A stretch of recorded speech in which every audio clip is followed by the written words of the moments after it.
ಸಂಘ ಸಂಸ್ಥೆ ಅಂತ ಹೇಳಿದ್ರೆ ಅದು ರಿಜಿಸ್ಟ್ರೇಷನ್ ಆದರೆ ಅದಕ್ಕೆ ಮಹತ್ವ ಬರ್ತದೆ. ಫಾರಿನ್ ಫಂಡ್ ಬರ್ತದೆ ನೋಡಿ, ಫಾರಿನ್ ಫಂಡ್ ಬೇಕಾದಷ್ಟು ಬರ್ತದೆ, ಸಾವಿರಾರು ಕೋಟಿ ರೂಪಾಯಿ ಬರ್ತದೆ. RSS ನೋಂದಣಿ ಮಾಡಿಕೊಂಡರೆ ಉತ್ತಮ. ಹರೀಶ್ ಕುಮಾರ್.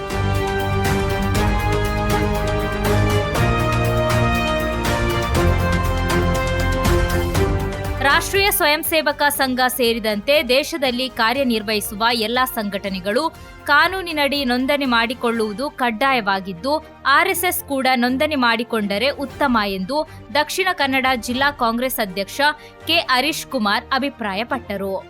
ಮಂಗಳೂರಿನಲ್ಲಿ ನಡೆದ ಸುದ್ದಿಗೋಷ್ಠಿಯಲ್ಲಿ ಮಾತನಾಡಿದ ಅವರು, ಯಾವುದೇ ಸಂಘಟನೆ ಸಾರ್ವಜನಿಕವಾಗಿ ಕಾರ್ಯನಿರ್ವಹಿಸುವ ಸಂದರ್ಭದಲ್ಲಿ ಕಾನೂನಿನ ಚೌಕಟ್ಟಿನೊಳಗೆ ಕಾರ್ಯನಿರ್ವಹಿಸಬೇಕು.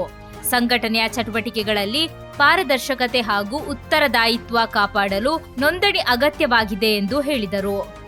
ದೇಶದ ವಿವಿಧ ಸಾಮಾಜಿಕ, ಧಾರ್ಮಿಕ ಹಾಗೂ ಸೇವಾ ಸಂಘಟನೆಗಳು ನಿಯಮಾನುಸಾರ ನೋಂದಣಿ ಮಾಡಿಕೊಂಡು ಕಾರ್ಯನಿರ್ವಹಿಸುತ್ತಿವೆ. ಅದೇ ರೀತಿ ರಾಷ್ಟ್ರೀಯ ಸ್ವಯಂ ಸೇವಕ ಸಂಘವು ನೋಂದಣಿ ಪ್ರಕ್ರಿಯೆಗೆ ಒಳಪಟ್ಟರೆ ಇನ್ನಷ್ಟು ಪಾರದರ್ಶಕತೆ ಮೂಡಲಿದೆ ಎಂದು ಅವರು ಹೇಳಿದರು. ಸರಿಯಾದ ರೀತಿಯಲ್ಲಿ ಅವರು ಇದ್ದಾರೆ.